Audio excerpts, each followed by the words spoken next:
चुड़ैल की दुख भारी कहानी।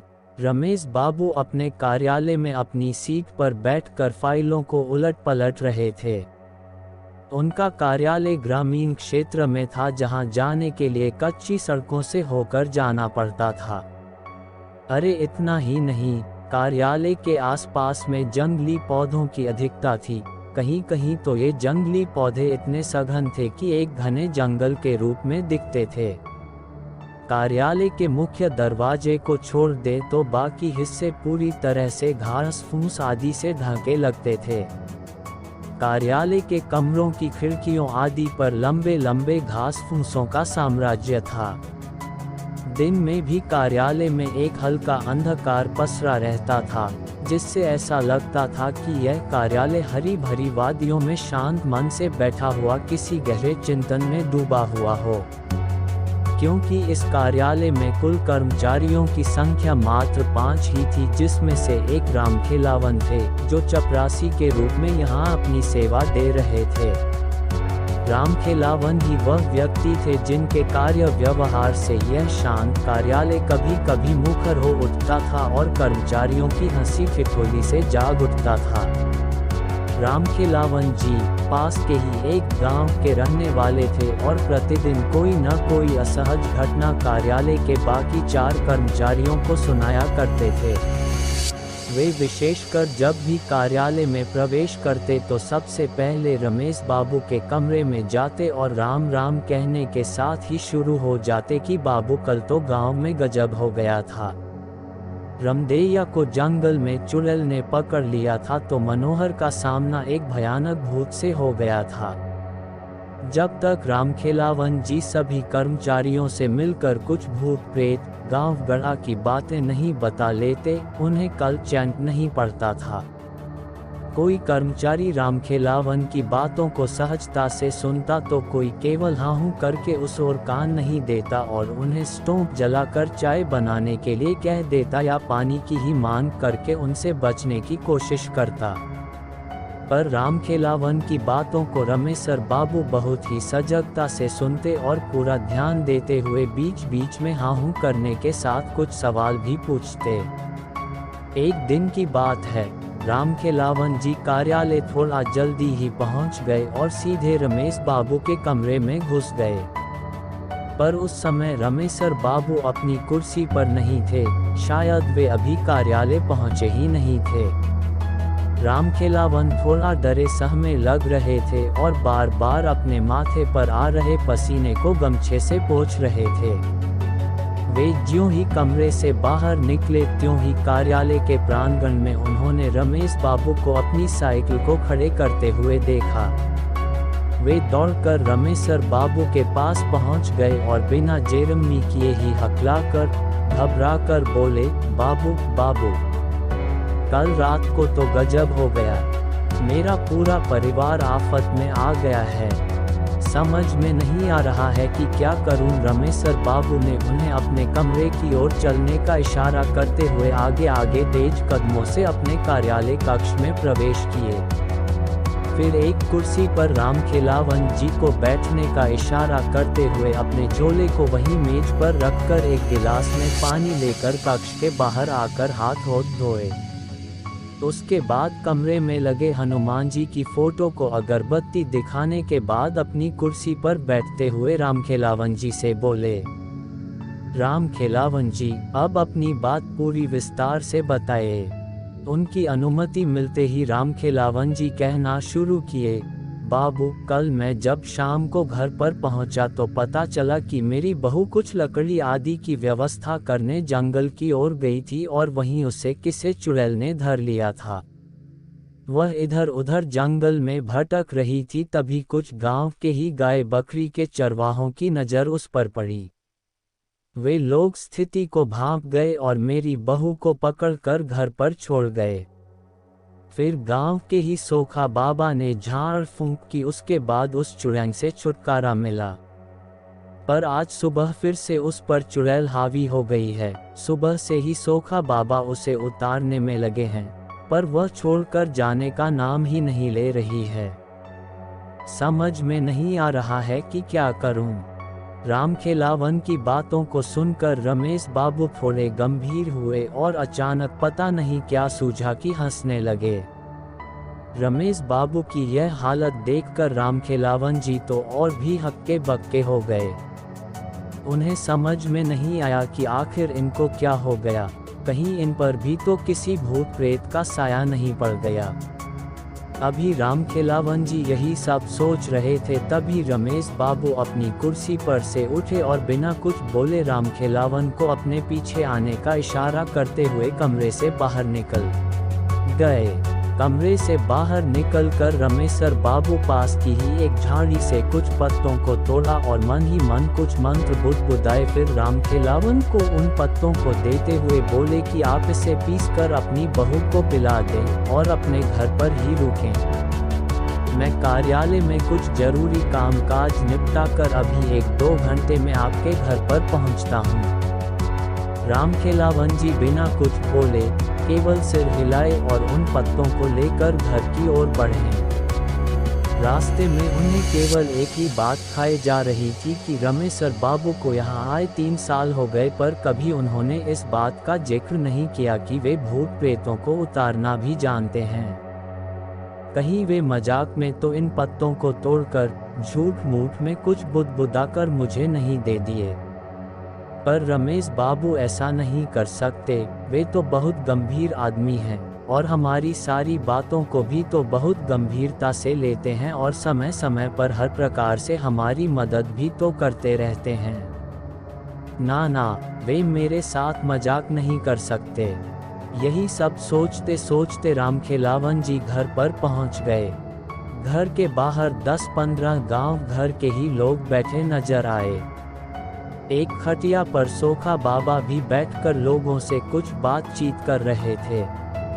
रामखेलावन जी को देखते ही सोखा बाबा बोल पड़े, रामखेलावन, यह चुड़ैल तो बहुत ढीठ है। रात को छोड़ तो दी थी पर सुबह फिर से आ गई। 2-3 घंटे मैंने कोशिश किया पर छोड़कर जाने का नाम ही नहीं ले रही है। अभी भी आंगन में नाच कूद रही है। मेरे मंत्रों का अब तो उस पर कुछ असर भी नहीं हो रहा है, यहाँ तक कि मेरा भी मजाक उड़ा दी। इतना सब होने के बाद मैं उसे छोड़कर बाहर आकर बैठ गया हूँ। मैं अब कुछ नहीं कर सकता। मेरा जितना पावर था वह सब आजमा लिया। रामखेलावन जी सोखा बाबा के ही बगल में बैठते हुए अपनी लड़की को आवाज लगाए। उनकी लड़की घर में से दौड़ते हुए बाहर निकली। फिर रामखेलावन जी ने उन पत्तों को उसे देते हुए कहा कि अभी इसे पीसकर बहू को पिला दो। अगर ना नूका करती है तो जबरदस्ती पिलाओ। इसके बाद रामखेलावन की लड़की उन पत्तों को लेकर घर में गई तथा उन पत्तों को पीसकर अपनी भाभी को पिलाई। अरे यह क्या! एक घूंट अंदर जाते ही रामखेलावन जी की बहू तो काफी शांत हो गई और वहीं आंगन में ही एक तराई पर बैठ गई। अब उसके व्यवहार में काफी अंतर आ गया था। उसका कूदना नाचना बंद हो गया। रामखेलावन जी की लड़की दौड़ते हुए घर में बाहर निकली और रामखेलावन जी की ओर देखकर बोली, बाबू बाबू, भूजी को अब आराम हो गया है। वे आंगन में ही अब शांति से बैठ गई हैं। बाहर जितने लोग बैठे थे वे सब हतप्रभ हो गए। आखिर जो चुड़ैल इतने बड़े सोखा से बस में नहीं आई, वह 2-4 पत्तों को पिलाने से कैसे बस में आ सकती है? आखिर वे कैसे पत्ते थे? क्या किसी धर्म स्थान से लाए गए थे या किसी बहुत बड़े पंडित, ओझा, सोखा आदि ने दिए थे? वहां बैठे लोगों में से एक ने रामखेलावन जी की ओर देखा पर कुछ बोले इससे पहले ही रामखेलावन जी ने उन पत्तों के बारे में बता दिया। सभी लोग बिन देखे उस रमेश बाबू के प्रति नतमस्तक हो गए। सोखा बाबा ने कहा कि वास्तव में आपके रमेश बाबू तो बहुत पहुँचे निकले।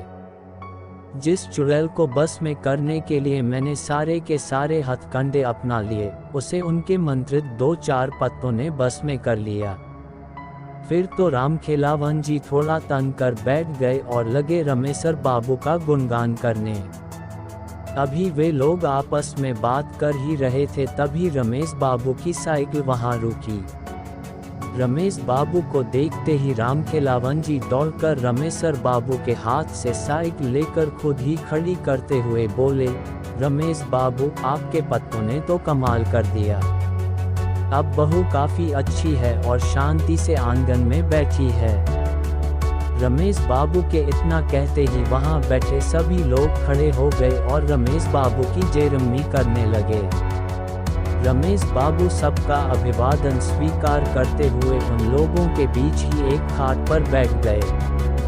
फिर रमेश बाबू ने रामखेलावन जी की बहू को घर में बाहर बुलवाया। वह काफी शांत थी, पर रमेश बाबू को लगा कि अभी भी वह चुड़ैल यही है और पत्ते का असर खत्म होते ही फिर से इसे जकड़ लेगी। रमेश बाबू ने रामखेलावन जी की बहू को अपने पास बैठने का इशारा करते हुए कुछ मंत्र बुदबुदाने लगे। अरे यह क्या! रामखेलावन जी की बहू घबरा कर बोल उठी, मुझे छोड़ दीजिए, मैं जा रही हूँ, मैं अब कभी भी इसे नहीं पकड़ूंगी। मुझे जाने दीजिए, मुझे जाने दीजिए, मैं जल रही हूँ, मुझे छोड़ दीजिए। उस चुड़ैल को इस तरह गिड़गिड़ाते हुए देखकर रामखेलावन जी की काफी हिम्मत बढ़ गई। वे बोल पड़े, रमेश बाबू, इसे छोड़िएगा मत, इसे जलाकर भस्म कर दीजिए।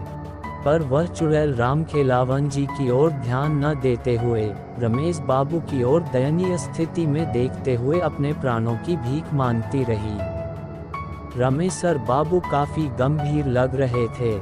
वे रामखेलावन जी की बहू की ओर गुस्से से देखते हुए बोले कि तुम कौन हो और इसे क्यों पकड़ी? इस पर वह चुड़ैल गिड़गिड़ाते हुए बोली कि मैं पास के ही जंगल में रहती हूँ। मैं बंजारा परिवार से हूँ। एक बार हमारे परिवार ने इसी जंगल के बाहर अपना टेंट लगाया था। शाम के समय मैं लकड़ी लेने जंगल में प्रवेश की। मुझे पता नहीं चला कि कब मैं घने जंगल में पहुंच गई और रास्ता भी भटक गई। तब तक रात भी होने लगी थी। जंगल में पूरा अंधेरा पसरना शुरू हो गया था। मैं थोड़ी डर गई थी, पर हिम्मत नहीं खोई थी। अचानक मेरे दिमाग में एक विचार आया। मैंने सोचा कि रात के इस अंधेरे में अब रास्ता खोजना ठीक नहीं, कहीं किसी जंगली जानवर की शिकार न हो जाऊं। इसलिए मैंने हिम्मत करके वहीं एक मोटे जंगली पेड़ पर चढ़कर बैठ गई। मैंने सोचा कि सुबह होते ही मेरे परिवार के लोग जरूर मुझे खोजने आएंगे और अगर नहीं भी आए तो मैं दिन में अपना रास्ता खोज लूंगी। पर वह रात शायद मेरे जीवन की समाप्ति के लिए ही आई थी। मैं जिस पेड़ पर चढ़कर बैठी थी उसी पर एक प्रेत का डेरा था। आधी रात तक तो सब कुछ एकदम ठीक ठाक था, पर उसके बाद अचानक वह प्रेत कहीं से उस पेड़ पर आ बैठा। उसके आते ही जैसे पूरे जंगल में भयंकर तूफान आ गया हो। अनेकों पेड़ों की डालियां तेज हवा से डरावने रूप से हिलने लगी थीं। मुझे देखते ही वह जोरदार ढंग से अट्टहास किया और मुझे कोई प्रेतनी ही समझकर बोला कि तुम्हें पता नहीं कि यह मेरा निवास है। मैं कुछ जरूरी काम से जंगल से बाहर क्या गया, तूने मेरे बसेरे पर कब्जा कर लिया। मैं तुझे छोड़ूंगा नहीं। इतना कहकर वह मेरे तरफ झपटा। अत्यधिक डर से तो मेरी चीख निकल गई। मैं बहुत तेज चिल्लाई कि मैं कोई प्रेतनी नहीं हूँ, मैं इंसान हूँ, इंसान। मेरी बातों को सुनकर तो वह और जोर से अट्टहास करने लगा और बोला कि मुझे एक संगिनी चाहिए। तुझे अगर सही सलामत रहना है तो मुझसे विवाह करना होगा, मरता क्या न करता। मैंने सोचा कि अब इस समय बस एक ही रास्ता है कि इसकी बातों को मान लिया जाए और दिन उगने के बाद यहाँ से खिसक लिया जाएगा। मैंने उसके हाँ में हाँ मिलाते हुए अपनी सहमति दे दी। मुझे क्या पता था कि यह सहमति मुझ पर बहुत भारी पड़ेगी। इतना कहने के बाद रामखेलावन की बहू पर सवार वह चुड़ैल फूट फूट कर रोने लगी। रमेश बाबू थोड़े भावुक हो गए और उसके प्रति थोड़ी नरमी दिखाते हुए पानी भरा लोटा उसको पीने के लिए दे दिए। 2-4 घूंट पानी पीने के बाद उसने फिर से कहना शुरू किया। मेरी सहमति देने के बाद वह प्रेत पता नहीं कहाँ गायब हो गया। उसके गायब होते ही मैंने थोड़ी चैन की सांस ली, पर यह क्या अभी 10-15 मिनट भी नहीं बीते होंगे कि उस जंगल में जैसे भूचाल आ गया हो, एक बहुत बड़ा तूफान आ गया हो। कितने पेड़ों की पता नहीं कितनी डालियां टूटकर धरती पर पड़ गईं। कम से कम सैकड़ों भूत प्रेत वहां उपस्थिति हो गए थे। चारों तरफ चीख पुकार मचा हुआ था। कुछ डरावनी अट्टहास कर रहे थे तो कुछ इस डाली से उस डाली पर कूद फांद रहे थे, तो कुछ ताली बजाकर नाच रहे थे। मुझे तो कुछ समझ में ही नहीं आ रहा था कि यह सब क्या हो रहा है। तब तक वही प्रेत फिर से मेरे पास प्रकट हुआ और बोला कि विवाह की व्यवस्था करने चला गया था, अपने परिवार वालों को बुलाने चला गया था। शादी में इन सब को भी तो शरीक करना होगा। अरे यह क्या, अब तो मेरी शामत आ गई। पूरा शरीर पीला पड़ गया, कुछ बोलने की हिम्मत नहीं रही। तभी अचानक एक प्रेतनी वहां प्रकट हुई और उस प्रेत से लड़ने लगी। वह प्रेतनी बोल रही थी कि मेरे रहते तू दूसरी शादी करेगा, कदापि नहीं, कदापि नहीं, मैं ऐसा नहीं होने दूंगी। और इतना कहने के साथ ही उस प्रेतनी ने उस डाल से मुझे धक्का दे दिया और जमीन पर गिरने के कुछ ही समय बाद मेरी लीला समाप्त हो गई थी। इतने कहने के साथ ही वह चुड़ैल फिर से रोने लगी थी। इसके बाद रमेश बाबू ने उस चुड़ैल को चुप रहने का इशारा करते हुए कहा कि आज के बाद तू इन गांव वालों को कभी परेशान नहीं करोगी। चुड़ैल ने हामी भरते हुए कहा कि ठीक है, पर मैं तो एक बहुत ही छोटी आत्मा हूँ। इन पास के जंगलों में पता नहीं कितनी भयानक भयानक आत्माएं विचरण करती हैं। आप उन सब से इस गांव वालों को कैसे बचा पाएंगे? उस चुड़ैल की इस बात को सुनते हुए रमेश बाबू हल्की मुस्कान में बोले, तुम तो बकस इन लोगों को बाकी भूत प्रेतों से कैसे निपटना है वह तुम मुझ पर छोड़। इसके बाद रमेश बाबू ने लोगों को अब कभी न पकड़ने की बात उस चुड़ैल से 3 बार कबूल करवाई तथा साथ ही उसे थूककर चाटने के बाद ही जाने दिया। तो पाठकगण, रमेश बाबू ने उस चुड़ैल से तो गांव वालों को छुटकारा दिला दिया, पर क्या वे दूसरे भूत प्रेतों से उन गांव वालों की रक्षा कर पाए? राज को राज ही रहने दिया जाए। खैर, आप लोग बताएं कि यह भूत ही काल्पनिक कहानी आप लोगों को कैसी लगी।